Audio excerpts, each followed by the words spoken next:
사랑하는 성도 여러분, 주 안에서 평안하셨습니까? 금년 12월 추위가 몇십 년 만에 오는 추위라고 그래요. 많이 추운데 이렇게 하나님 앞에 나오신 여러분 모두에게 하나님의 크신 은혜복이 넘치기를 주의 이름으로 축복합니다. 오늘은 대림절 셋째 주일입니다. 다음 주일은 성탄 2부, 그래서 1, 2, 3, 4부 예배가 있고 오후 4시에는 우리 어린이 또 우리 청소년들이 준비한 성탄 전야제가 있습니다.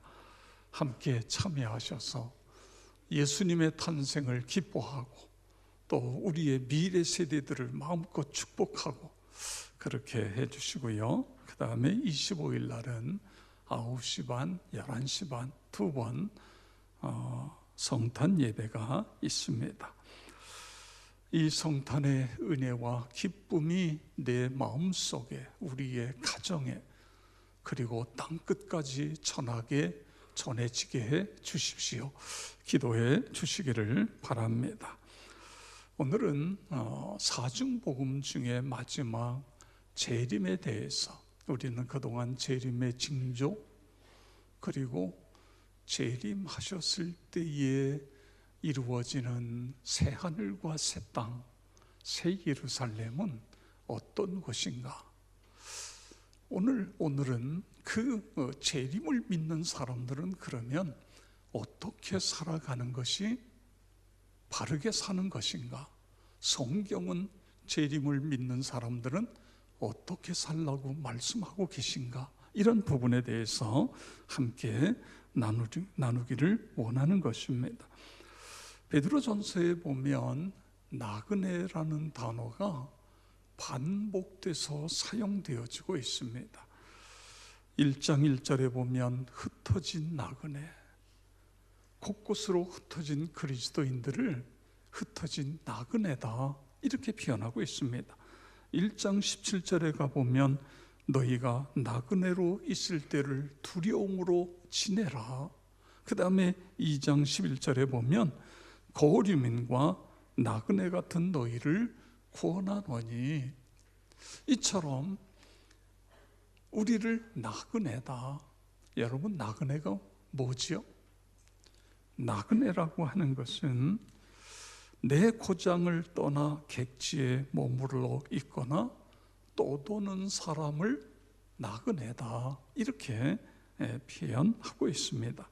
헬라어로 보면 파라디에 모이스라고 하는 단어를 쓰는데 거류자, 체류자 그런 뜻입니다. 사도 베드로는 우리 모든 사람들은 나그네다 이렇게 표현하고 있어요. 이 이야기는 우리가 사는 이 땅은 잠깐 머무르다가 가야 되는 것이고, 여기가 우리의 본향이 아니라 우리가 가야 될 본향이 따로 있다는 것입니다. 그래서 나그네라고 하는 단어를 사용하고 있습니다. 사도 바울도 우리의 인생 길은 나그네 길이다 이런 표현을 쓰고 있어요. 그래서 빌립보서 3장 20절에 보면 우리의 시민권은 하늘에 있는지라 이렇게 말씀하고 있어요. 여러분의 시민권이 어디 있다고요? 하늘에 있다 그거예요. 우리의 시민권은 대한민국이 아니고 미국 시민권도 아니고 우리의 시민권은 하늘에 있다. 예수를 구세주로 믿는 사람들의 시민권은 하늘에 있다 믿으시기 바랍니다. 그렇습니다. 우리 모두의 시민권은 하늘에 있다. 하나님께서 예비하신 영원한 하늘나라, 거기에 시민권이 있기 때문에 우리는 그 하늘나라를 그리워하고 그 하늘나라를 향하여 한 걸음 한 걸음 가고 있는 것입니다. 그런데 우리의 시민권이 하늘에 있다고 머리로는 이해가 되는데 삶은 그렇지 않은 사람들이 있어요. 물론 예수 믿지 않는 사람들은 이야기할 것도 없고 예수를 믿으면서도 우리의 시민권은 하늘에 있다고 하면서도 모든 관심이 이 땅에 있는 것입니다. 어떻게 하면 더 잘 먹고 더 잘 놀고 더 잘 살 수 있을까? 이게 인생의 목적, 여기다가 인생의 목적을 두고 살아가는 사람들이 있습니다. 그런데 우리는 그럴 수 없어요. 왜냐하면 여긴 잠깐이에요. 여러분 90이 되신 어르신을 붙들고 이야기해 보세요. 아니 90세까지 사시려고 얼마나 오래 사셨어요? 그러면 뭐라고 그래요? 아니요, 세상에 내가 어느새 내 나이가 90이 됐는지요? 눈 한번 감았다가 뜬 것 같은데 90이 됐어요. 그렇게 이야기하세요. 이게 인생인 것입니다. 잠깐 살아가는 게 우리의 인생인 것입니다.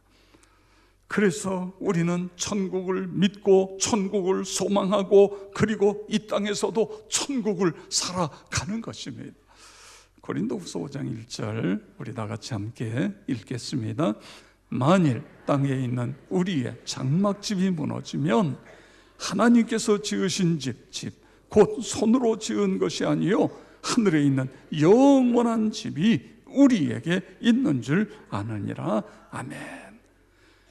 땅에 있는 우리의 장막집이 무너진다. 이게 무슨 뜻이죠? 우리 죽으면 그런 이야기예요. 죽으면 끝난다 이게 아니고 죽으면 하나님께서 지으신 집이에요. 인간이 지은 집이 아니라 하나님께서 직접 지으신 집, 하늘에 있는 영원한 집, 천국이 우리에게 있다. 이것이 사도 바울의 고백인 것입니다. 베데스다 선교회의 대표 양봉춘 목사님이 쓴 책 베데스다 연못이 있는가, 그 책에 보면 어느 친구의 죽음을 애도하며 라는 글이 있습니다. 지금 우리 곁을 떠난 고 김광수 군의 입가에 뜨인 미소를 기억하며 내 아버지 집에 거할 곳이 많도다. 예수께서 이르시되 나는 부활이요 생명이니 나를 믿는 자는 죽어도 살겠고 나는 웃음을 좋아합니다. 나는 내가 아플 때 더 많이 웃고 싶었습니다. 나는 내가 미움을 받을 때 더 많이 웃고 있었습니다. 그러나 이제 나는 웃음을 줄 수 없게 되었습니다. 그렇지만 내가 웃었던 웃음보다 더 값진 웃음을 드리게 되었습니다. 그것은 나를 웃게 하셨던 예수님의 웃음, 그분의 미소입니다. 그분은 죄인을 용서하시는 웃음을 가지셨습니다. 그분은 병자를 사랑하는 웃음을 가지셨습니다. 그분은 우리 고아들을 사랑하시고 감싸주는 영원한 웃음을 가지셨습니다. 바로 그분 예수님의 웃음을 여러분에게 주고 나는 떠납니다. 우리 모두 눈물과 슬픔이 없는 하늘나라에서 웃으며 만나게 될 줄 믿고 먼저 가서 기다리겠습니다. 한 사람도 빠짐없이 꼭 오십시오. 그렇습니다. 한 사람도 빠짐없이 오늘 이 자리에 참여한 여러분 모두가 다 천국에서 만날 수 있기를 축복합니다. 하늘나라를 본향에 둔 우리 그리스도인들 어떻게 살아야 될까요? 예수님의 재림을 믿는 사람들은 어떻게 살아가는 것이 바르게 사는 것일까요? 오늘 성경에 보니까 나그네로 있을 때를 두려움으로 지내라, 그렇게 말씀하고 있습니다. 나그네로, 우리가 이 세상을 사는 게 나그네 인생인데 두려움으로 지내라. 그럼 두려움으로 지낸다는 건 어떻게 지내는 거예요? 벌벌 떨면서 지내요? 아닙니다. 13절에 가서 보면 그러므로 너희 마음의 허리를 동이고 근신하여 예수 그리스도께서 나타나실 때에 너희에게 가져다 주실 은혜를 온전히 바랄지어다. 아멘. 오늘 나그네로 있을 때를 두려움으로 지내는 것을 두 가지를 이야기하고 있어요. 하나는 너희 마음의 허리를 동이고 근신하며 살라는 거예요. 여러분, 여러분의 마음의 허리를 어떻게 동여해요? 여러분의 마음을 뭘 묶을 수 있겠어요? 마음을 동여라. 이것은 상징적인 표현입니다. 유대인들은요, 겉옷이 이 발목까지 끌리는 그런 긴 옷을 겉에 입잖아요. 그리고 이 폭이 넓어요. 그래서 보기에 꽤 위험이 있는 그런 모습이에요. 그런데 이 옷을 입고 있다가 일을 하려면, 뭘 들으려면 허리를 묶어야 돼요. 띠로 허리를 묶어야 일할 수 있어요. 그렇지 않으면 이게 걸리적돼 가지고, 그렇게 하는 것처럼 마음의 허리를 묶으라는 것입니다. 이거는 마음을 다잡아라. 우리가 살아가면서 영원한 본향을 가는 데에 고추장스러운 것들을 버려야 된다. 과감하게 그런 것들을 버리고 근신의 마음을 무장시켜라. 그런 말씀인 것입니다. 여러분, 그렇습니다. 마음이 흐트러지면 우리가 천국 가는데 문제가 많아요. 하나님 끝까지 마음으로 믿음을 지킬 수 있게 해주세요.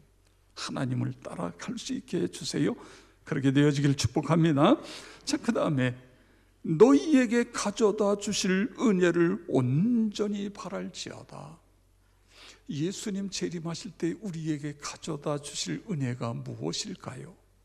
여러분, 무엇이라고 생각이 됐어요? 그게 요한계시록 21장, 22장에 나오는 내용인 것입니다. 그래서 하나님이, 그들은 하나님의 백성이 되고 하나님은 친히 그들과 함께 계셔서 모든 눈물을 그 눈에서 닦아주시고, 처음 것들이 다 지나갔다. 보호자의 앉으시니가 이르되 보라, 내가 만물을 새롭게 한, 온 세상이 새로워집니다. 그뿐만 아니라 내가 생명수 샘물을 목마른 자에게 값없이 주리니, 그렇게 말씀하고 있어요. 새롭고 완전하고 기쁨이 흘러 넘치는 것입니다. 그러면서 이 새 예루살렘이 얼마나 큰지 상상할 수 없을 정도로 크고 각종 보석으로 꾸며져 있습니다. 그리고 그 새 예루살렘 가운데로 맑은 수정같이 맑은 생명수 강이 흐르는 거예요. 강물이 닿는 곳마다 나무들이 자라서 꽃이 피고 열매가 열리는데 달마다 열매가 열린다고 그랬지요. 이건 풍성을 의미하는, 그리고 그 잎은 약이 된다. 그 잎은 만국을 치료하기 위하여 라고 말씀하고 있는 것입니다. 성도 여러분, 이런 은혜 속에 우리가 들어가게 되어진다는 것입니다. 그래서 마음의 허리를 동이고 근신하며 살아가는 것, 이것이 재림을 믿는 사람들의 삶이다. 그런 말씀이에요. 또한 그 다음에 재림을 믿는 사람들은 그리스도로 충만한 삶을 살아가는 것입니다. 우리가 인생 중에는 그리스도가 없는 사람들이 있어요. 교회를 다니는 사람들 삶 속에도 그리스도가 없는 삶이 있어요. 여러분은 어떠세요? 여러분의 마음속에 예수님이 살아 계십니까? 그렇게 되기를 바랍니다. 그리스도가 없으면 여기 14절에 보니까 그들은 무지의 인생이고 욕망의 지배를 받는 삶임. 그래서 그 인생은 무의미한 인생이 될 수밖에 없다는 것입니다. 그런데 그리스도가 있는 삶, 그리스도로 충만한 삶, 이것이 바로 천국을 소망하는 사람들의 삶이다. 그렇습니다. 나와 여러분이 그런 삶이 되어지기를 바랍니다. 이것이 우리의 삶의 방식이 되어야 된다, 그거예요. 베드로전서 1장 15절을 보세요. 오직 너희를 부르신 거룩한 이처럼 너희도 모든 행실에 거룩한 자가 되라.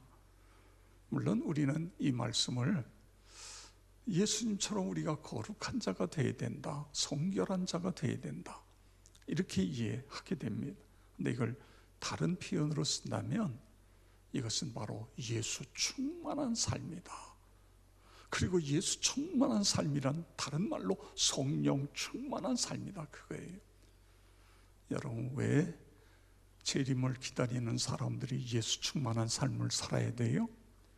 그러면 그 마음속에서 생수의 강이 흘러 넘치기 때문에 그런 것입니다. 요한복음 7장 37절 38절 우리 다 같이 읽겠습니다. 예수께서 서서 외쳐 이르시되 누구든지 목마르거든 내게로 와서 마시라. 나를 믿는 자는 성경의 이름과 같이 그 배에서 생수의 강이 흘러 나오리라. 아멘. 그 배에서 생수의 강이 흘러나오는데 그게 누구라고요? 나를 믿는 자예요. 예수로 충만하게 되면 그 깊은 내면에서 생수의 강이 흘러 넘친다, 그거예요. 기쁘고 감사하고 하루하루가 천국의 삶이 되어져. 그런데 여기 나를 믿는 자, 그리고서 그 다음에 39절에 가서 보면 이는 그를 믿는 자들이 받을 성령을 가리켜 말씀하신 것이라 이렇게 표현하고 있습니다. 예수 충만은 다른 말로 성령 충만한데, 그렇게 되면 우리의 내면으로부터 계속해서 생수의 강이 흘러 넘치게 되어지는 거예요. 매사가 감사하고 매사가 은혜고 매사가 축복이고 그렇습니다. 여러분, 2000년 전 초대교회 신자들을 생각해 보세요. 그들은 정치적으로 로마의 지배를 받고 있었습니다. 아무 힘도 없는 연약한 자들이었어요. 종교적으로는 유대인들의 핍박을 받았지요. 유대교의 핍박을 받았지요. 로마 황제 숭배하지 않는다고 가다가 잡아다가 가두고 때리고 심지어는 죽이고, 그래서 예수 믿는 사람들은 직업을 마음대로 가질 수가 없었어요. 가난한 삶을 살아갔어요. 그런데 그 초대 그리스도인들, 이 힘없는 그리스도인들이 로마를 복음으로 점령했어요. 그 복음이 유럽으로 가요. 그 복음이 미국으로, 아메리카 대륙으로 건너가요. 그 복음이 한국으로 오고요. 한국을 통해서 전 세계로 복음이 뻗어나가는 거예요. 여러분, 이게 어떻게 가능하지요? 예수의 생명이 흘러 넘쳤기 때문에 그런 거예요. 죽음도 두렵지 않아요. 나 죽으면 천국 간다, 할렐루야. 이 믿음이 저들에게 있기 때문에 그런 것입니다. 저는 이 말씀을 묵상하면서 준비하면서 그렇게 고난당했던 초대교회 신자들이 어떤 찬양을 불렀을까? 그 찬양이 우리에게 전해지지는 않아요. 그런데 제가 알고 있는 찬양 중에 이런 찬양이 있잖아요. 아버지 사랑합니다. 아버지 경배합니다. 아버지 충만케 해주세요. 당신의 사랑으로. 이런 찬양이에요. 예수님 사랑합니다. 예수님 경배합니다. 예수님 채워주소서 당신의 사랑으로.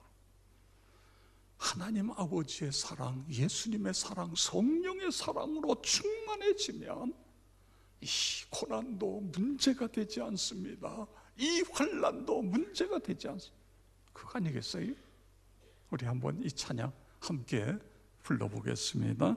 아버지 사랑합니다.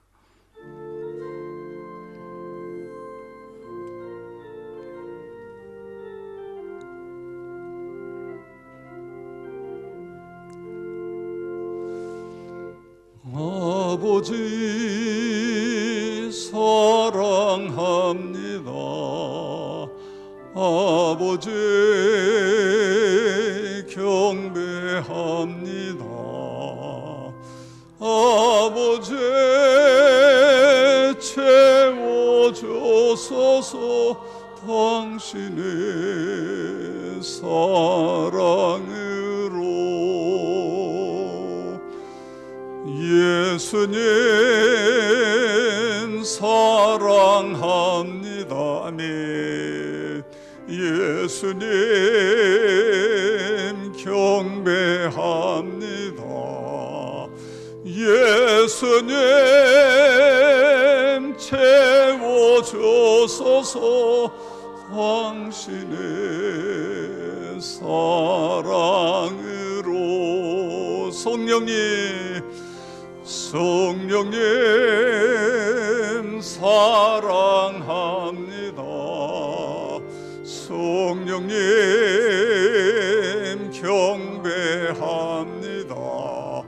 성령님 채워주소서. 당신의 사랑으로.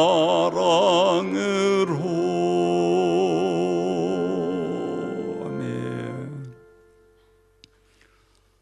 여러분에게 하나님 아버지, 예수님, 성령님의 사랑으로 가득 채워져서, 그래서 재림의 신앙, 예수로 충만한 삶, 그렇게 살아가시기를 축복합니다. 이 예수 충만한 삶을 살기 위해서 우리가 어떻게 해야 되냐, 그거예요. 그냥 예수님 충만케 해주세요, 예수님 사랑으로 충만케, 물론 그렇게 해야 됩니다만, 오늘 성경에 보면 우리에게 순종과 그 다음에 거룩, 성결을 말씀하고 있습니다. 순종하는 그리스도인이 되어야 되고 성결한 그리스도인이 되어야 된다, 그런 말씀입니다. 왜냐하면 우리를 부르신 이가 거룩하신 분이기 때문에 그렇습니다. 우리를 부르신 이가 우리를 외모로 보지 아니하시고 각 사람의 행위대로 판단하시기 때문에 그렇습니다.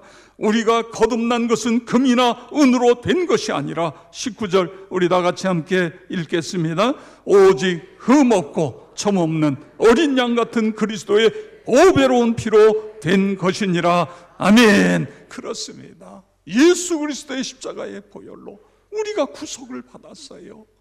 그래서 우리는 예수 충만한 삶을 살기 위하여 순종해야 되고 거룩한 삶, 성결한 삶을 살아가야 되는 것입니다. 그렇게 살아가시기를 축복합니다. 동시에 예수 충만하기 위해서 우리는 형제를 사랑해야 된다, 그거예요. 21절 22절을 보세요. 너희는 그를 죽은 자 가운데서 살리시고 영광을 주신 하나님을 그리스도로 말미암아 믿는 자니, 너희 믿음과 소망이 하나님께 있게 하셨느니라. 너희가 진리를 순종함으로 너희 영혼을 깨끗하게 하여 거짓이 없이 형제를 사랑하기에 이르렀으니 마음으로 뜨겁게 서로 사랑하라. 그렇습니다. 마음으로 뜨겁게 서로 사랑, 이게 재림을 믿는 사람들의 삶의 방식이 되어야 된다, 그걸 우리에게 말씀해 주고 있습니다. 여러분, 하나님은 우리를 영적인 죽음에서 살려주셨습니다. 우리의 죄를 용서하시기 위하여 예수님을 십자가에 못 박게 하셨어요. 예수님 부활하셔서 우리의 구세주가 되신 거예요. 우리가 하나님의 자녀가 되어진 것입니다. 그렇기 때문에 이 모든 것이 하나님의 은혜로 된 거예요. 내가 너희를 사랑했으니 너희도 서로 사랑하는 것이 마땅하지 않냐. 서로 사랑해라. 그렇습니다. 거듭난 것은 썩어질 씨로 된 것이 아니라 썩지 아니할 씨, 항상 있는 하나님의 말씀으로 우리가 거듭났기 때문에, 그래서 우리가 서로 뜨겁게 사랑하게 되어야 된다, 그런 말씀이에요.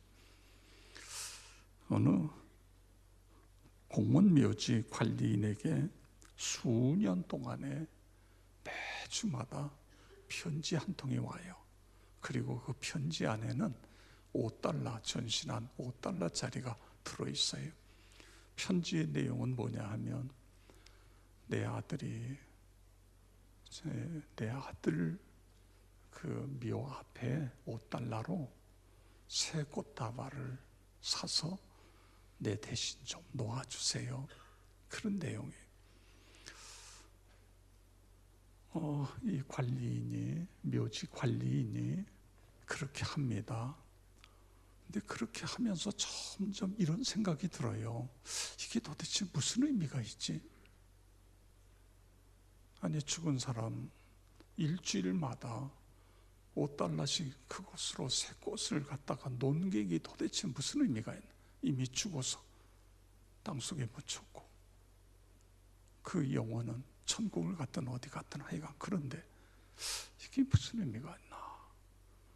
그러면서 점점 이 꽃을 우리의 미래 세대들, 특별히 병들고 힘들어하는 그 미래 세대들에게 주면 차라리 그 아이들에게 희망이 되고 기쁨이 되고 그럴 텐데, 그런데 이분에게 연락할 길이 없는 거예요. 편지가 오기는 오지만 이게 주소가 없이 오니까. 그래서 그냥 마음속에 나중에 하여간 큰일이 나든 하든 그 옷달라를 가지고 꽃을 사서 아동 병원에 가서 애들에게 나눴어요. 애들에게. 그랬더니 이 어린애들이 꽃을 받으면서 너무너무 좋아하고 기뻐하고 그러는 거예요. 근데 몇 년이 지났는데 이 묘지 관리소 앞에 승용차가 하나가 와서 딱 쓰더니 문이 열리면서 그 차를 운전하는 기사가 뛰어옵니다. 사무실로 뛰어오면서 나를 좀 도와달라고. 내 차 안에 병드신 부인이 계신데 그분을 좀 부축해서 묘지까지 좀 안내를 해달라 그러면서 와요. 그래가지고 이 관리인이 가서 그 차에 가서 차창으로 들여다보니까 아주 병색이 깊은 부인 한 분이 거기에 있어요. 근데 그 부인이 이런 이야기를 합니다. 내가 매주마다 편지를 보내고 $5를 보냈던 그런 그 부인입니다. 제가 그렇게 보냈습니다. 그런데 의사께서 이제 얼마 살지 못한다고, 그래서 마지막 내가 직접 꽃을 내 아들 묘소에다가 주려고 제가 왔습니다. 이런 이야기를 해요. 그런데 이 관리소 직원이요, 한참 머뭇머뭇거리고 아주 난색을 피하다가 이런 이야기를 해요. 정말 죄송합니다. 그런데 제가 계속해서 꽃을 사서 아드님 묘지에다가 갖다가 놓는데 그때마다 제 마음속에 이게 무슨 의미가 있을까? 차라리 이 꽃을 살아있는 어려운 병든 아이들에게 주면 그 아이들이 희망을 갖고 병을 이기는데 도움도 되고 그럴 텐데, 그러다가 연락을 할 길이 없어서 제가 그렇게 했습니다. 저의 그 허락을 받지 못하고 한 것에 대해서 용서를 구합니다. 그랬더니요, 이분이 아니 어떻게 그런 생각을 하셨어요? 너무너무 저도 그 아이들을 좀 가서 만나고 싶습니다. 그래가지고는 이제 관리인을 태워가지고 병원으로 갔어요. 가니까 병원에서 애들이 난리가 났습니다. 매주마다 꽃을 갖다가 주는 아저씨가 왔다고 그래가지고 막 좋다고 막 그냥 애들이 그러는데, 그때에 얘네들아, 내가 꽃을 너희들에게 준 것이 아니라 이 여사께서, 이분께서 매주마다 너희들에게 꽃을 주었단다. 그리고는 그 다음부터 이분이요, 매주마다 한 번씩 꽃을 선물을 사가지고 병원에 오는 거예요. 그런데 시간이 가면 갈수록 어떻게 돼요? 의사는 죽는다고 그렇게 했잖아요. 얼마 못 산다. 그런데 점점 더 건강해지는 거예요. 점점 더 건강. 성도 여러분, 내가 사랑을 누군가에게 주면 그 사람이 사랑을 받아요. 그런데 거기서 끝나는 것이 아니라 이 사랑이 3배가 되고 5배가 되고 10배가 돼서 다시 나에게 오게 되는 거예요. 이게 놀라운 거예요. 내가 누군가에게 감사를 하면 그 사람이 감사한 것을 받지요. 그런데 거기서 끝나는 것이 아니라 이 감사가 마치 눈송이를 굴려가지고 점점 커지는 것처럼 그렇게 더 커져가지고 내게 다시 돌아오게 되어지는 것입니다. 그래서 성경은 우리에게 사랑하라, 감사하라, 기뻐하라, 그렇게 우리에게 말씀해주고 있는 것입니다. 여러분, 재림을 믿는 사람들은 어떻게 살아간다고요? 뜨겁게 형제들을 사랑하는 거예요. 그러다가 우리 모두가 다 나중에 하나님 앞에 가게 되어지는 것입니다.